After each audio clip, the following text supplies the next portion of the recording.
Hi viewers, my name is Medhavi and we are supposed to talk about New Delhi Dialogue.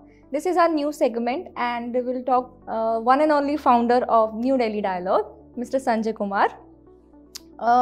Mr. Sanjay Kumar, what is this New Delhi Dialogue?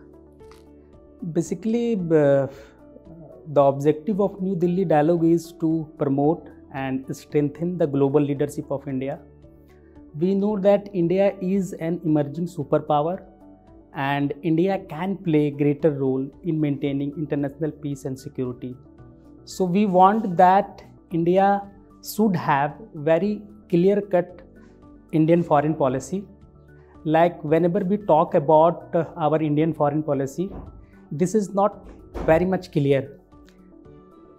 Through this New Delhi Dialogue, we want that our government must have a clear policy on issues like Hong Kong, Taiwan, Tibet.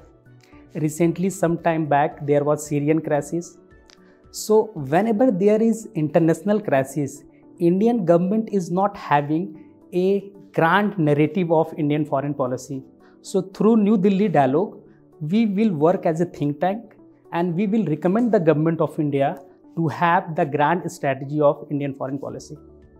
So you have mentioned we'll work as a think tank, we'll talk about research work, we'll talk about the recent trend which is going on surrounding our foreign policy.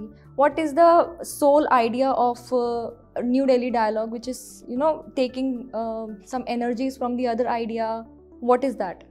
See, basically behind the concept of New Delhi Dialogue to work as a think tank, in which what we will do, we will invite those people who have worked as a former ambassador in Russia, China, UK, and we will have dialogue with them that right now India is having the perfect blend of soft power and hard power. So India is having second largest standing army on this planet if we include our paramilitary forces. We are having fourth strong air force of this world. We are having fifth strong navy of the world. So we are having so much hard power, but still India is known as a reluctant superpower. So we will invite those people who have worked as an ambassador in many countries. What do they feel regarding the current role of India if we are having this kind of hard power?